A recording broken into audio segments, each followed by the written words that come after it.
Alrighty, guys, we are watching Nisemonogatari episode 6, Karen B part 6. Man, we only another 2 episodes of this arc. This arc has been long, but I'm all for it, I guess. But yeah, last time we learned a lot more about Kaiki. We had some good conversations between Araragi and a whole bunch of characters yet again.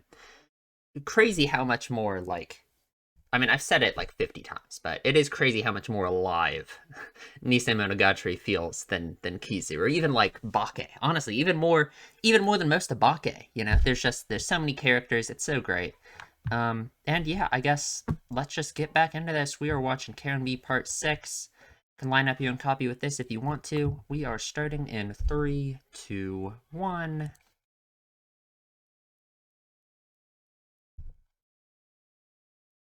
How'd the procedure go?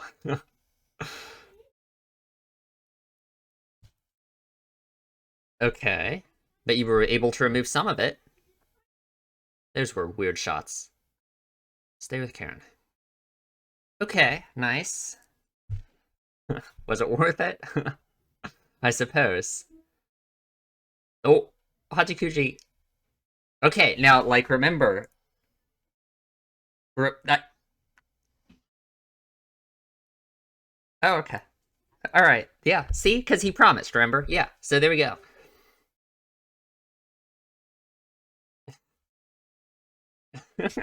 She's all disappointed.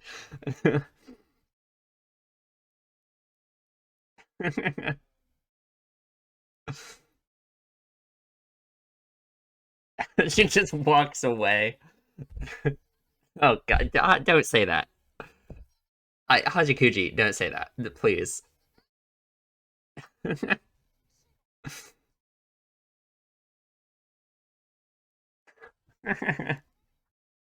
Yeah, you look at her. Oh man. Yeah, it's all over. You ruined everything, Aragi.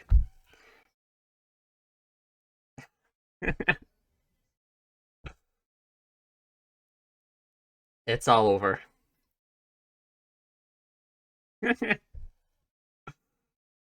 Yeah, it's way worse when you say it. Oh my god, please. This is rough. Alright, he's learned his lesson, I hope.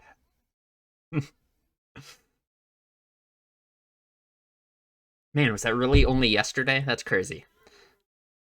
Yeah, a lot of stuff has happened.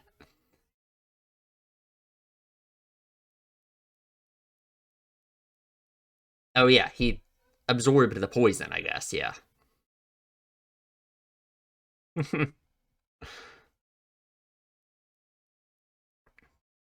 Tell her about Shinobu, too. Making up with Shinobu, please.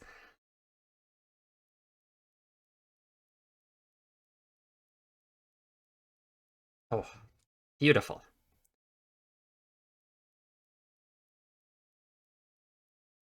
I guess.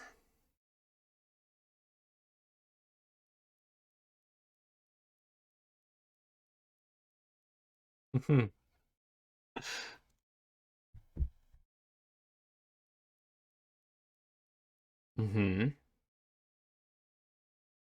Sounds like sounds like someone else, doesn't it? Uh-huh. God, I love Hachikuji. Mm-hmm.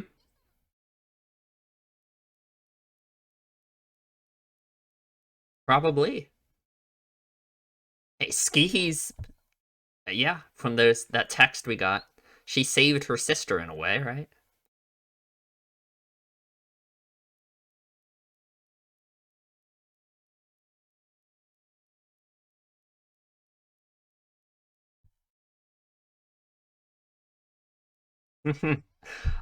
Hachikuji seems more of an adult than Araragi.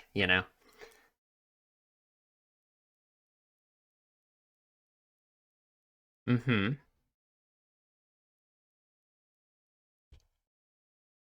Kinda. Yeah.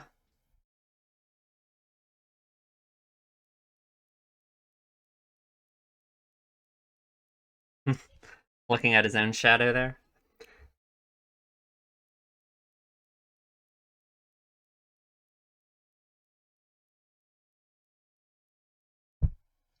Mm-hmm. Uh-huh, yeah. You think so, Aragi?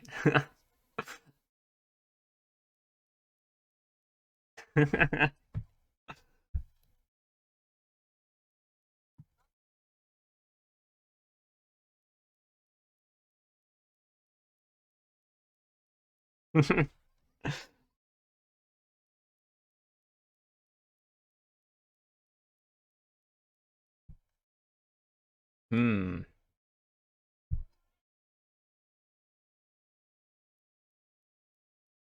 Hmm. God, I love everything about their relationship. What are you talking about? What do you mean? What are we talking about? Oh, okay. Thank you. Interesting. Huh. That was a good fake out in a way. It felt like we were getting like narrator Araki, but really it was Aragi's thoughts. God, I love Hajikuji so much. She really is just like Aragi's like therapist, you know? Like he can just go to her and tell her and talk to her about anything. It's great.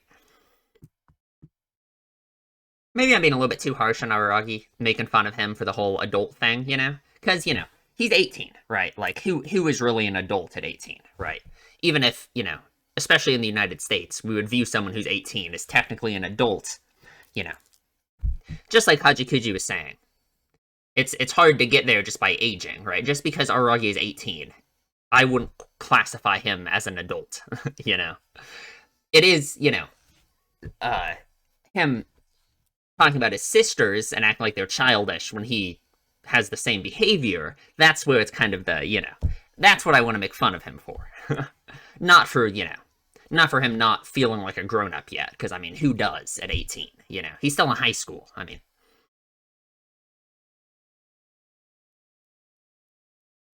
hmm.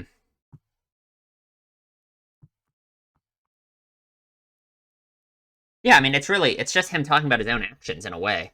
I mean, even if he doesn't write, I wonder how conscious of that he is at this point. I mean, Hajikuji brought it up to him directly. I've got to read that.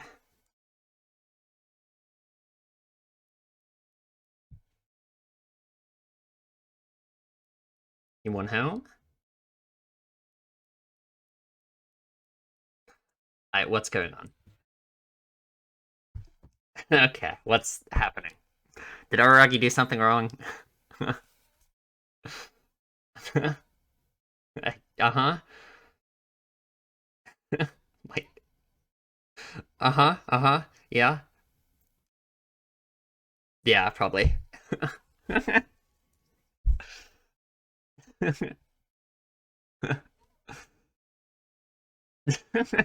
Oh wow, yours so cool.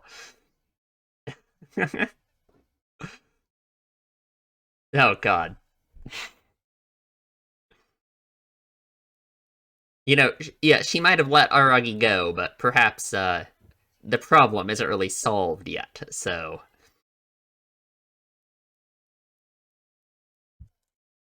well, yeah, Kaiki.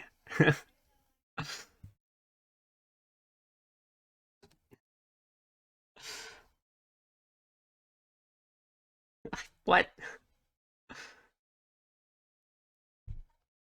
Okay, what come on. Like, let's not. What?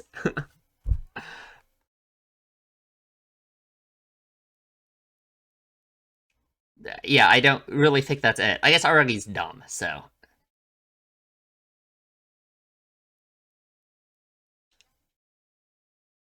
Okay. Alright. Okay. Well, we'll talk about it.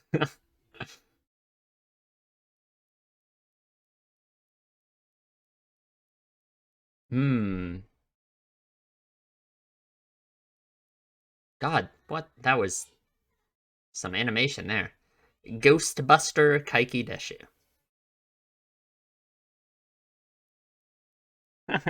She was a kid. It's fine.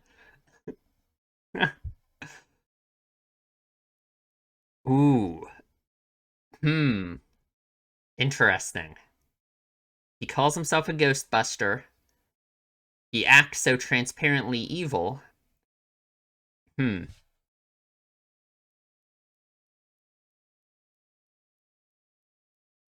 I I don't think so. Oh God.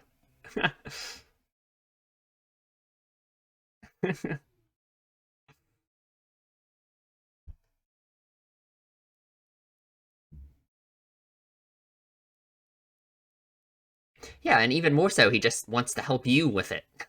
Sinchokara, I mean, come on.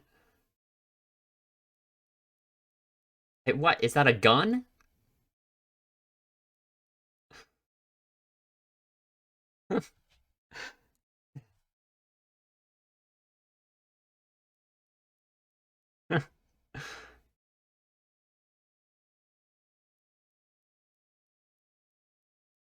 Hmm.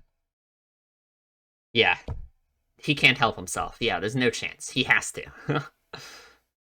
Yeah, and you. Yeah, thank you. Well, she's not really just doing it for your sake. She's doing it for her own sake too. Yeah. Mm-hmm.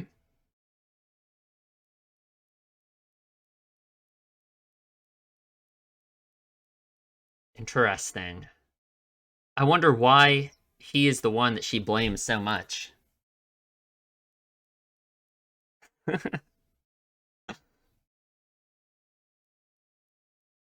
Yeah, why him specifically?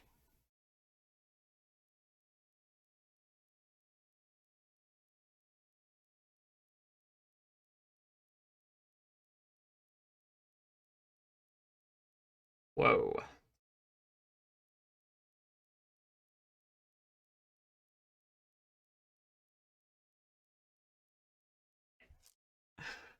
Okay, sure, if you say so. What are these poses? Interesting. Is he really? I mean, I would blame like the cult that your mother joined personally.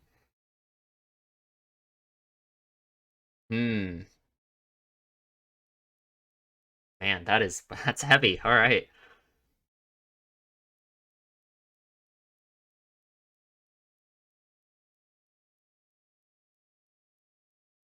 Oh, don't say that. What an awful thing to say. Like,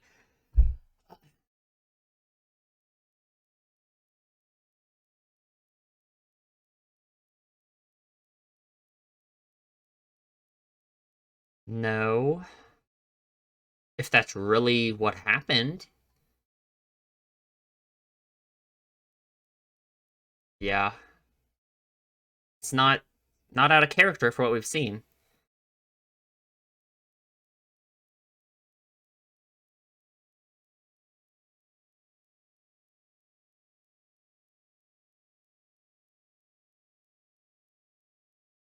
Hmm. Interesting.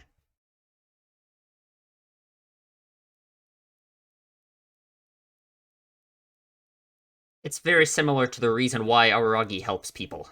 You know, he says he's doing it for other people's sake, but truly because he has to do it.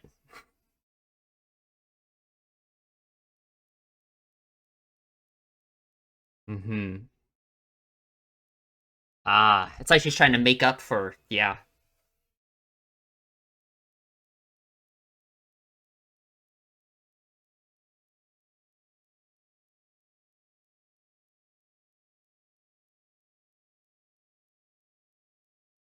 Did he? I mean, anyone could see. Interesting. Hmm.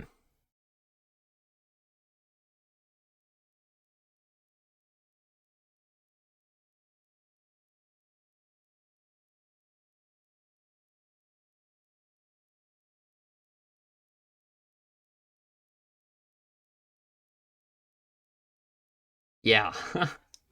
I don't know. It's not an unfitting title exactly.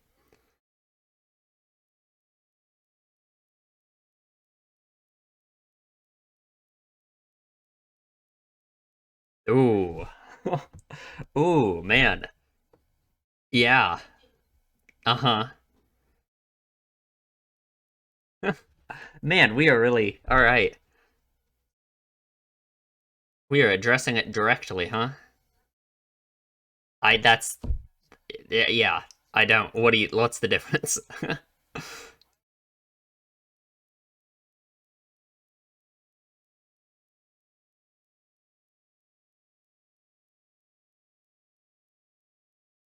I that's very touching. Thank you.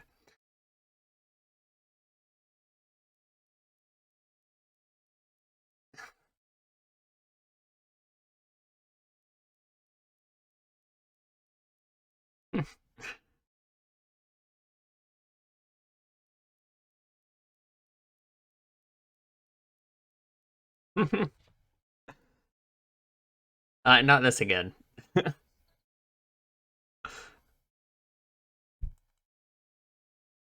Oh, man, that was very nice. That was very cute.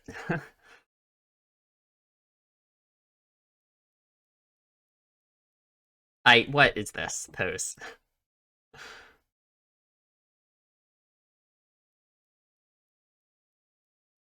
Same thing he said when they started dating.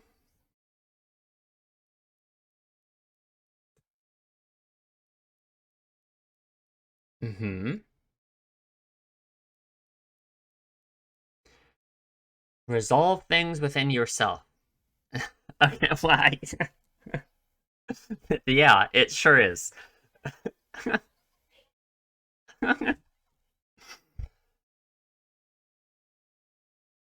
If you say so.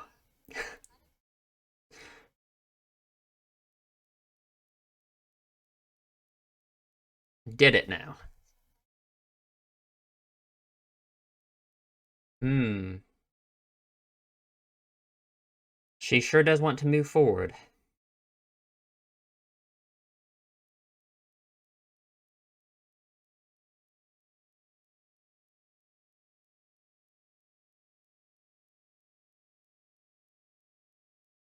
Sure.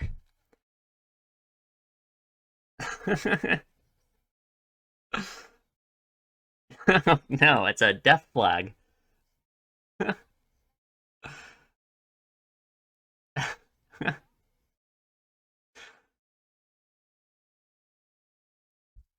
Oh, because she likes space and stuff.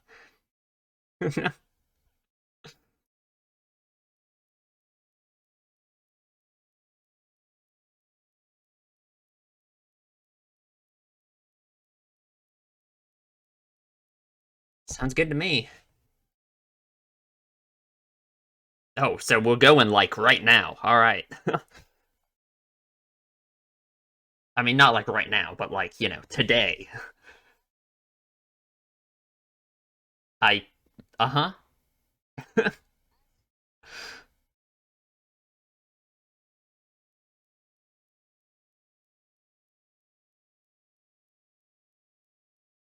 Hmm.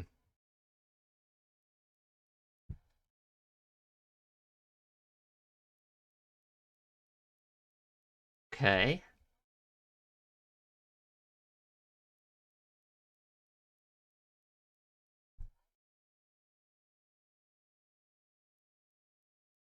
He is a vampire.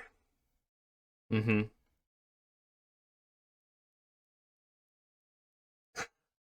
Is that okay? Is that what we were talking about then with the whole all right. Oh, black and white.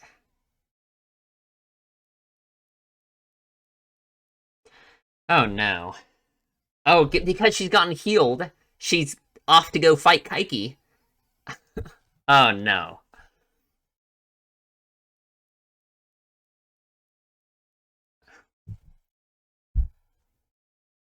Fight Kaiki, I'm sure, right? She can't help it. Uh-huh. Oh, we don't know where it is either. Hanakawa knows, I guess. Oh no, he moved. He moved. Yeah, yeah, yeah, yeah, yeah. He moved places, right? He said he was changing locations. But then where would Karen have gone? True. He doesn't trust himself.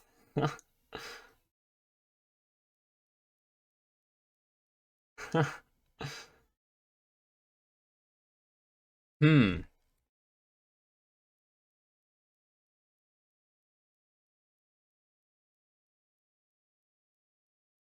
Mm-hmm.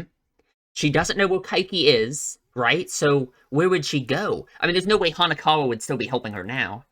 Oh, hi, Shinobu.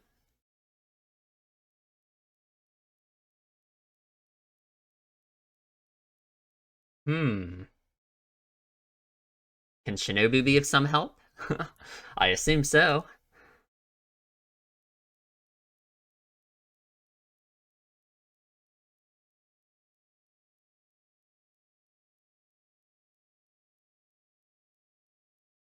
Mm-hmm.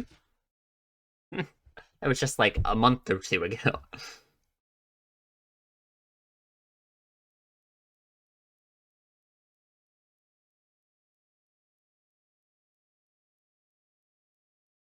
Mm-hmm.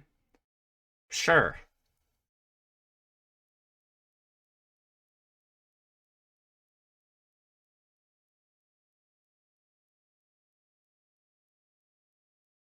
I think Aragi would like that dynamic very much.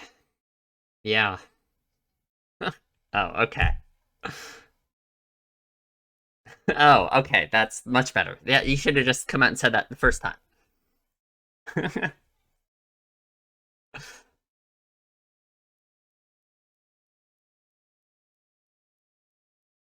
True. True. All right. My bad, Shinobu.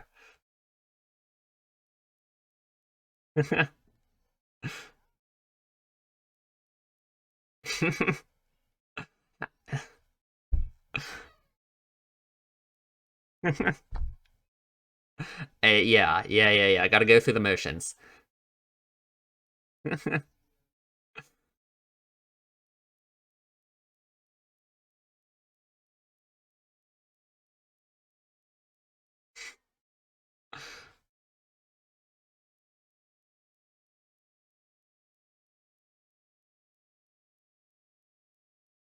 Interesting.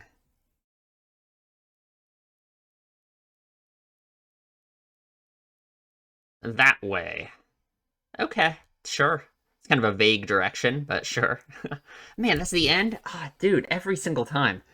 It goes by so fast. Man, I guess it was just that Senju Gahara conversation for so long, but it was a good episode. I mean, every episode is a good episode, so I don't know why I even bother saying that. I've been trying to figure out if the ending is from the perspective of a character. Um, because the Bakemonogatari ending, you can interpret it as being from Hanakawa's perspective, at least partially. Uh, this one, I don't know though. I mean, the lyrics are obviously, like, on topic. I understand that it's, yeah, the theme of change that seems to kind of be a important one here is very much explored in these lyrics. But other than that, I don't know.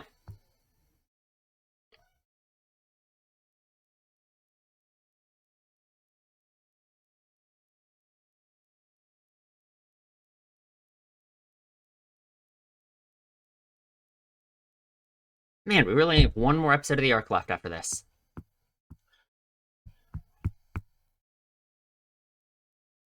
Who do we have? Ski.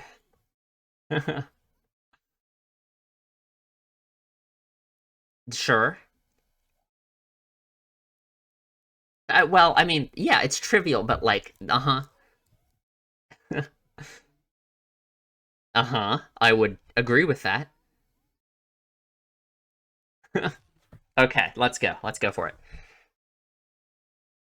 Sure, I like that one. I like that one. Okay, that one is just like tautological. Sure. I like that one. You can't see the sun unless dawn breaks. I like that.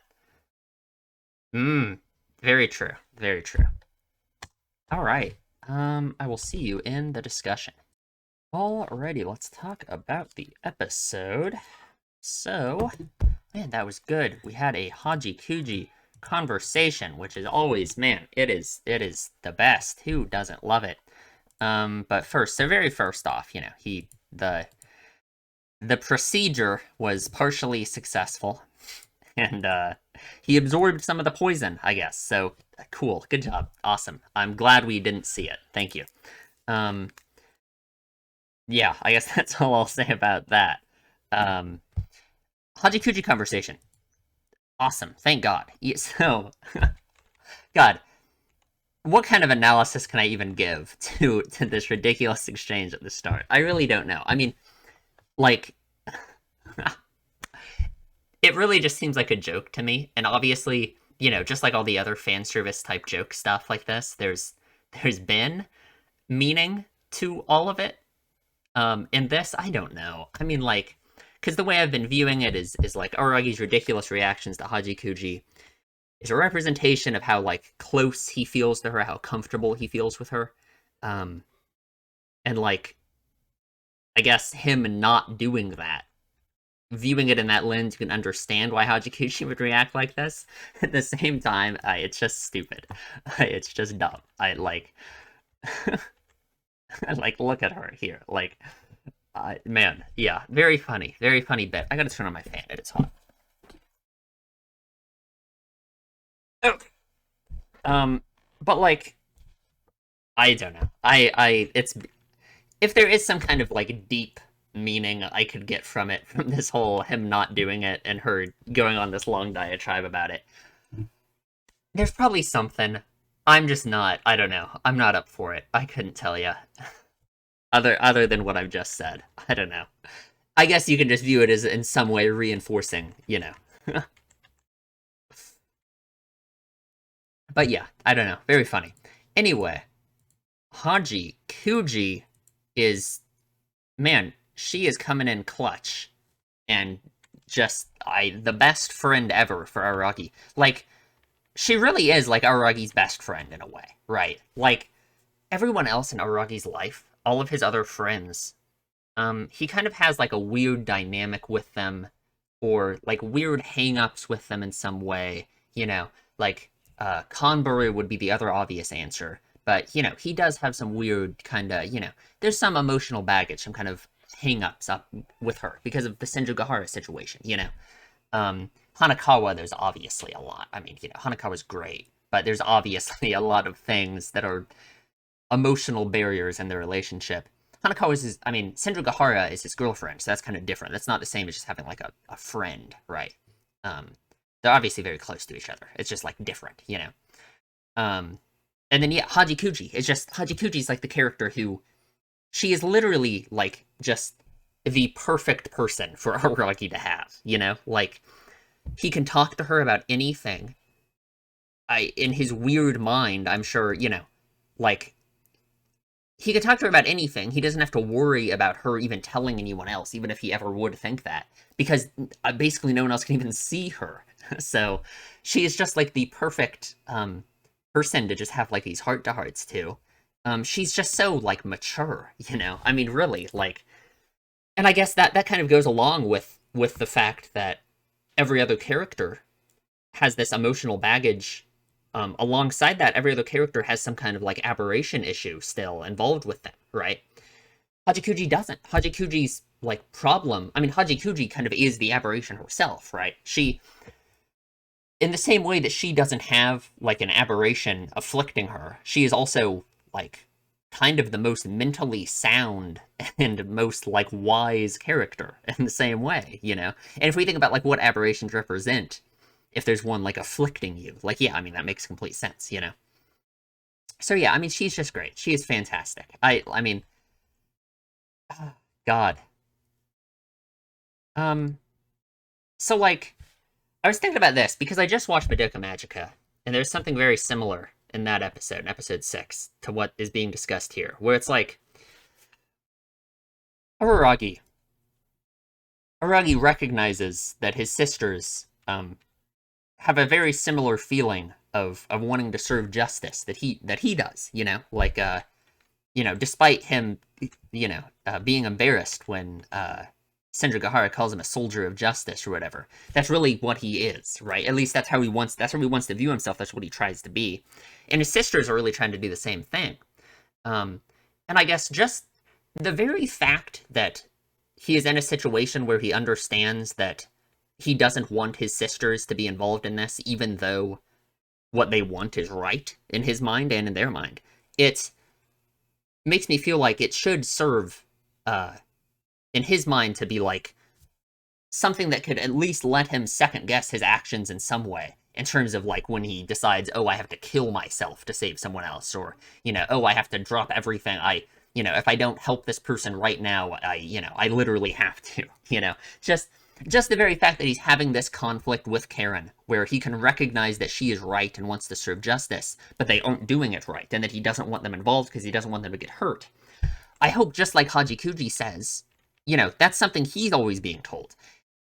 And she points out, like, the, good sides of it. The good sides of Araragi's behavior, which is he ignores people when they tell him to stop, because he's convinced that he's right, and it's had good outcomes for him, I mean, Hajikuji, at least. Hajikuji's existence, at the very least, right? Obviously, in Araragi's mind, I feel like he would disagree for a lot of stuff. Just like he said during this conversation that a lot of stuff is going wrong.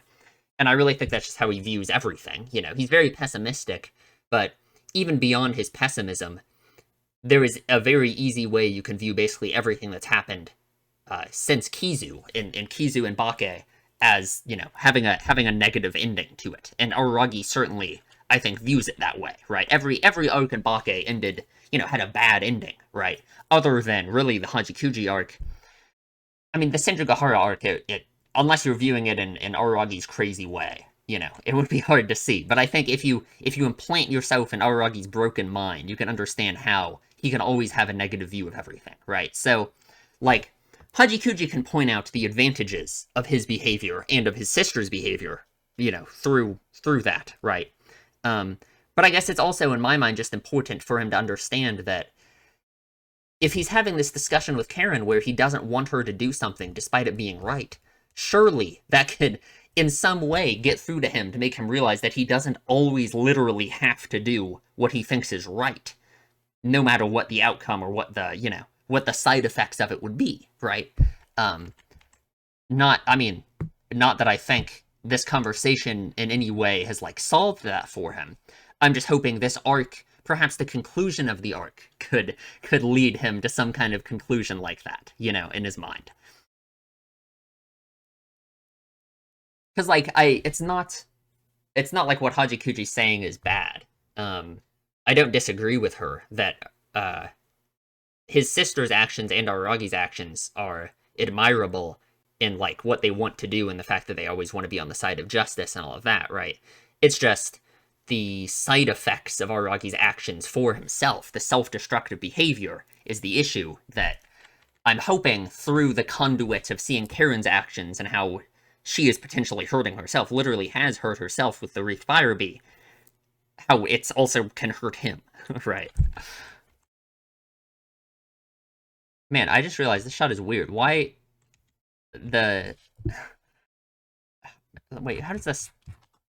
That is weird. The shadows of these, like, moving, like, the power lines or whatever, moving alongside that like, messes with my eyes. That's weird. Anyway,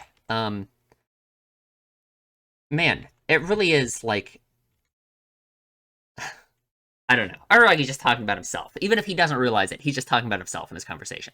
But, so he asked Hajikuji about becoming an adult, which is an interesting thing, because that came up in the first episode of Nisei, when he had that conversation with Skihi about growing up and becoming an adult, right? Which, like, Araragi is not an adult. right? Just like Hajikuji says, not when you're still saying things like that, right? Like in a in the United States, you're technically an adult when you're 18. Um, that not that anyone would ever really view you as an adult just because you turned 18. Like Araragi is still in high school. He's still, Araragi's not an adult, right? There's no way. Um, I think if anything, he's not. I don't think he's ready. He's not ready to be an adult in any way. Not mentally, not I um hmm. And I feel like in a way he's like scared of that, cuz him telling his sisters that they need to grow up and stop their behavior. His sisters are like him, obviously, and in a way, if he recognizes that their behavior is childish and that they should, grow up, like he's saying, um, the implication there would be that his own behavior should need to change before he can become an adult, right? Which I agree with that in a way. Like, obviously, his behavior is very childish and short-sighted, and the best of times, really.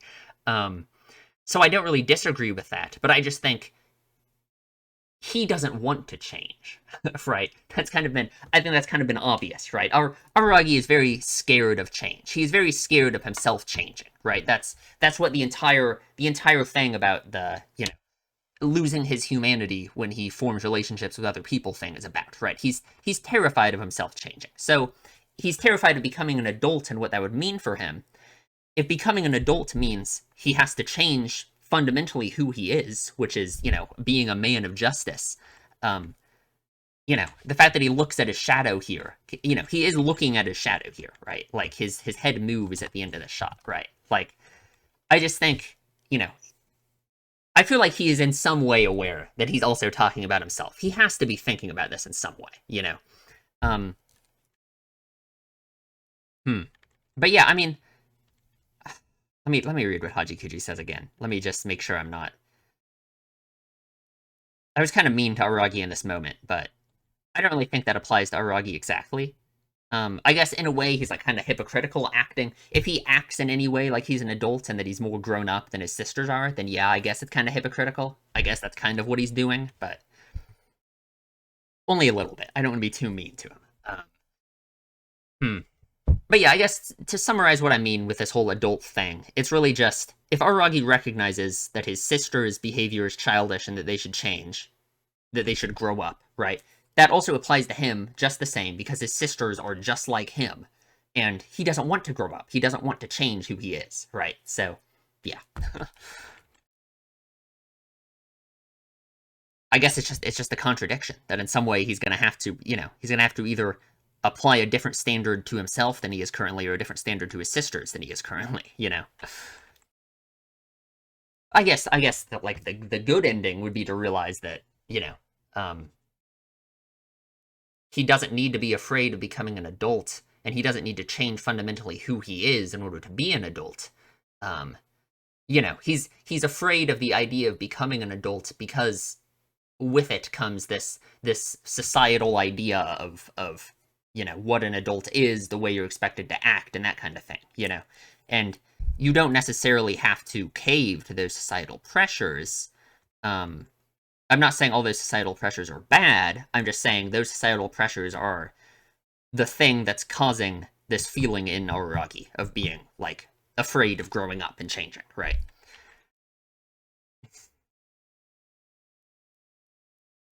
Man, I don't really know what to think about Senjugahara not liking Hajikuji. I don't know. Because, like, in my mind, Hajikuji is like... Because, like I said before, I said in Mayoi Snail, when Senjugahara couldn't see Hajikuji, it was almost like Senjugahara. It was like Hajikuji was like a representation of the like childishness of Araragi's actions, and the fact that she couldn't see Hajikuji, which we could, us being able to see Hajikuji during that arc was a major contributing factor to us understanding how childish Araragi's actions were, right? Senjugahara not being able to see Hajikuji literally meant that she couldn't see those scenes that we saw that showed us how childish Aragi's actions are, and is also like a representation of her, you know, literally viewing Aragi's actions as less childish than we do, right? Like, she calls him a man of justice. She, you know, she has this very, very high view of his actions and the way he is, you know. Not that she's exactly wrong, right? I mean, again, it's very admirable. His moral fiber and the kind of person he wants to be, it's very admirable, you know. I'm just saying she has a different view of it than we do. Um, because she can't see Hachikuji. Like, you know what I mean? But like Shinjikahara not liking Hachikuji. Like, another thing I could almost say Hachikuji is like representative of is just she's kind of just like a walking contradiction to Aragi's idea of relationships being bad for him, right? His relationship with Hachikuji, like I said, has zero like emotional baggage, and like, I don't know how Araragi, even in his broken mind, could possibly view his relationship with Hachikuji as anything but positive for him, right? I don't know. Literally, I can't think of an Araragi-ism that I could use to, like, twist his relationship with her, you know? So, Hachikuji really is just like a walking contradiction to the idea that relationships are bad for Araragi, you know? She's just a perfect representation for the change that has come about in him ever since Bake, and he started forming relationships with other people. I mean, I guess really ever since the end of Kizu, right? And I guess just Shinjikahara not liking her. If I'm thinking about that in some kind of double meaning, that Shinjikahara in some way not liking what Hachikuji represents as well. I don't know. I guess I've just there's certainly some kind of meaning to it that I'm not getting exactly, beyond what I've already said. I don't know. I don't know. I'm sure with future Hachikuji and Shinjikahara scenes, I'll figure it out. And then this, I don't know. I guess there's some terrible fate that's gonna befall Hachikuji. Just kidding. God, we really didn't get the opening till 5.5 minutes in. Also, it's been 20 minutes and we're 5.5 minutes in. That's great. That's fantastic. So this conversation with Senjo Gahara, man, if we were already talking about fear of change and how other characters view the idea of changing, then let's talk about this scene, because, like, oh man, So first of all, it seems very funny. This, I don't know. This was like one of the funniest episodes of the whole story so far. I don't know. It was really good. Um, so Senja Gahara, where do I even start with this? So like, my first reaction when I'm looking at this is that it almost feels like Senja Gahara has like, it feels almost like she's like, Heiki's presence is making her almost return to the way she was before with the crab, right? Because when she had the crab, she acted in this very kind of violent way with the staplers and all that, and she's arming herself again. It just reminds you of that, right? I don't really think that's it. I think that's just kind of a first reaction thing, and I think it's really kind of like the opposite, It's Senjo Gahara, we've gotten her, her stance on the concept of change pretty clearly through what her arc was, which was accepting things that have happened to you and how they have changed you instead of pushing them away, like it seems like Araragi's default is, right?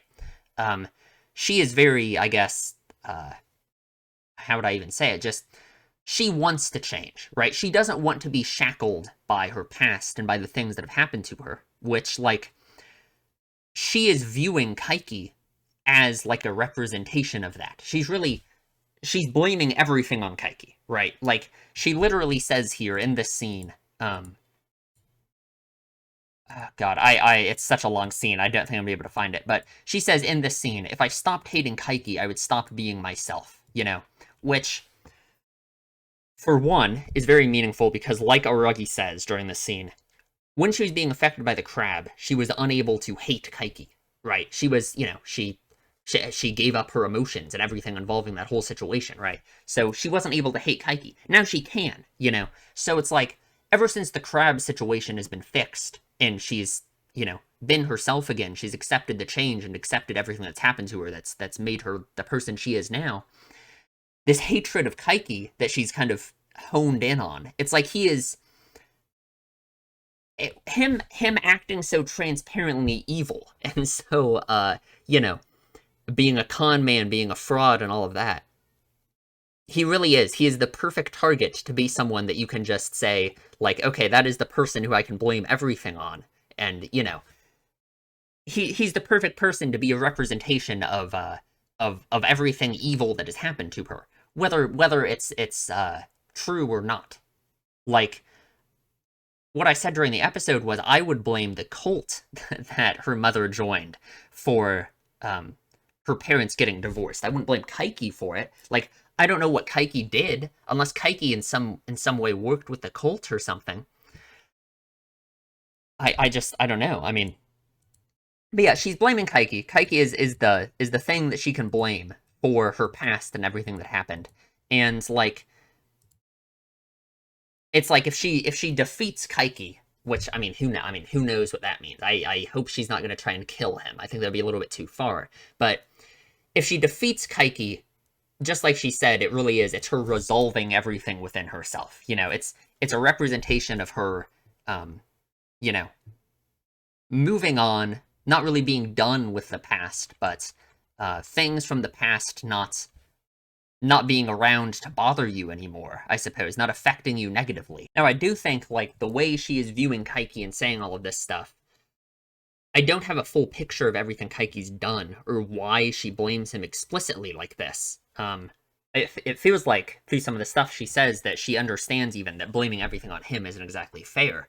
But the way she views Kaiki as this ultimate evil in her life that she needs to, you know, get rid of to, you know, move on from the past, it's similar to Araragi in, like, the opposite way. Like, Araragi has this idea of this, like, ultimate justice that he has to live up to, you know.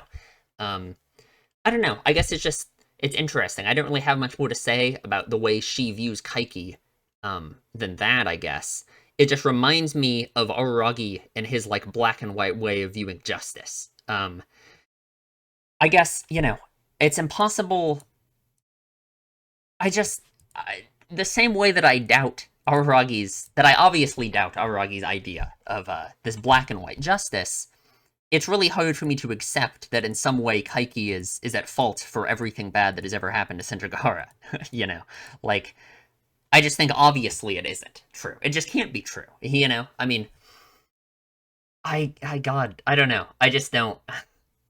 I guess we'll see. We'll see what happens in the confrontation, I suppose. But yeah, like her saying, you know, that she would have gone looking for him anyway, is just, yeah. I mean, yeah, she needs to do it for herself. It's a representation.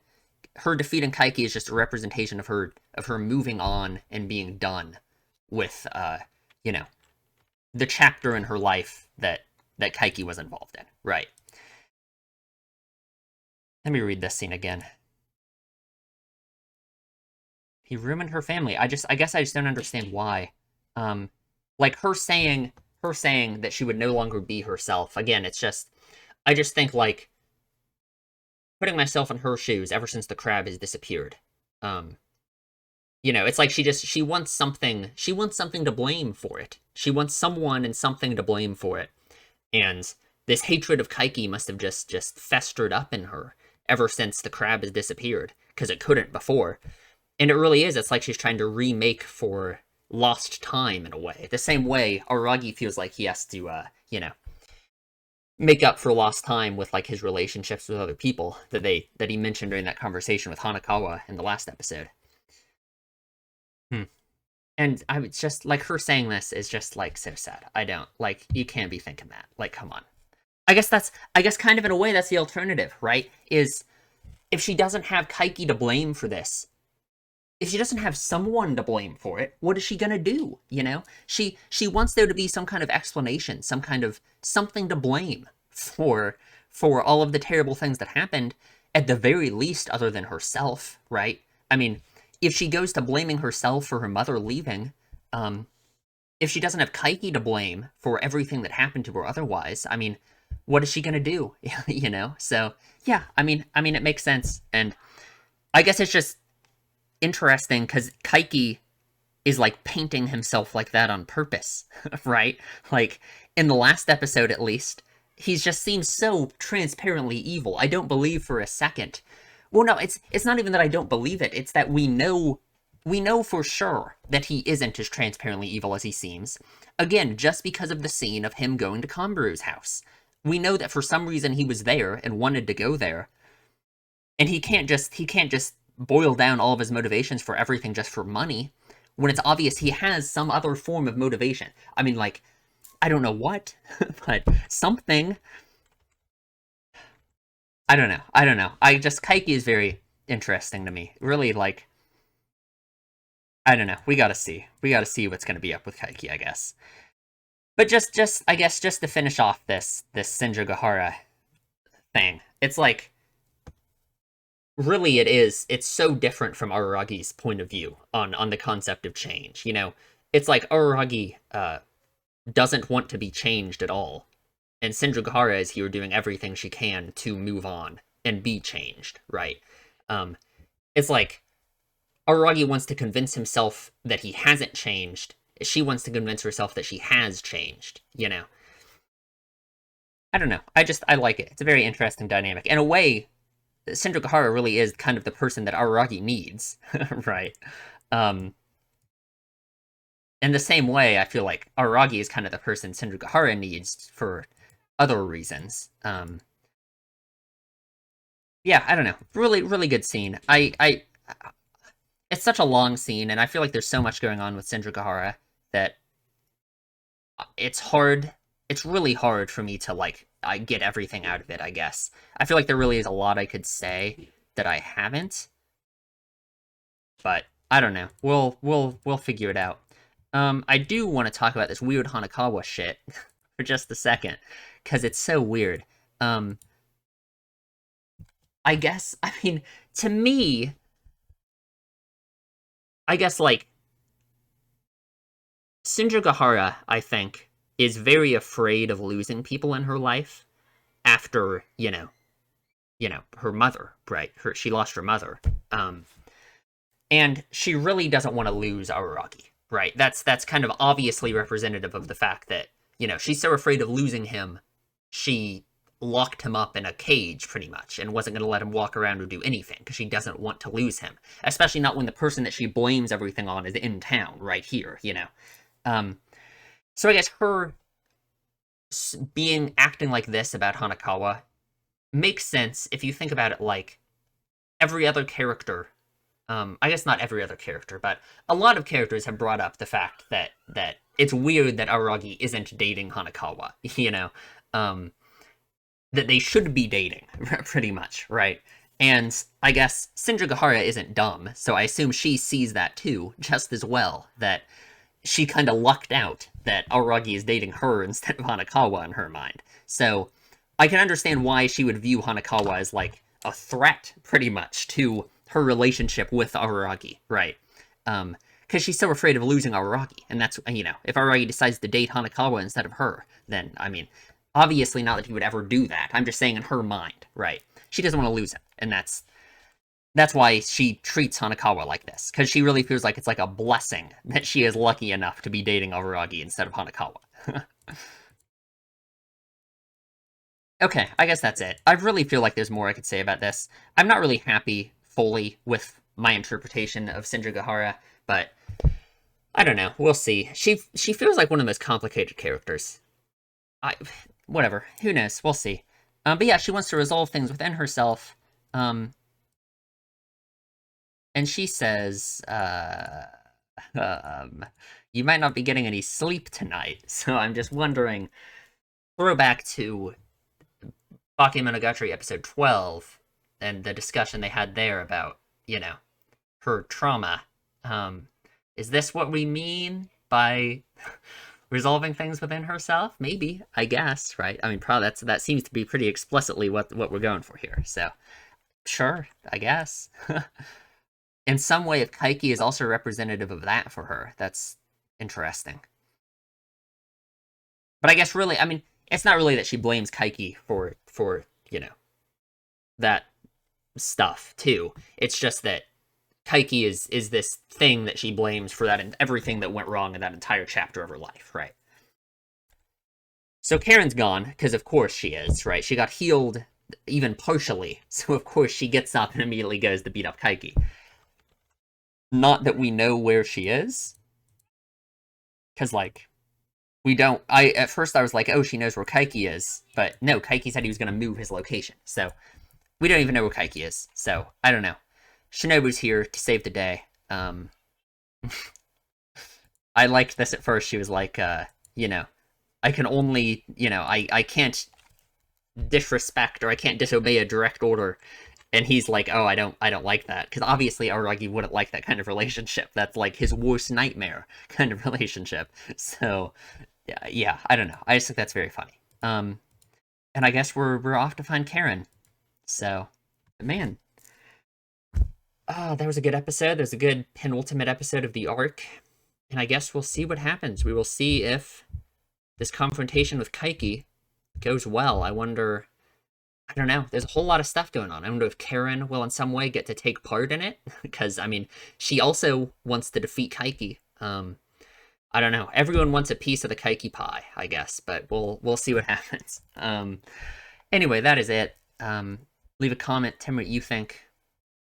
And, yeah, I will see you in the next one.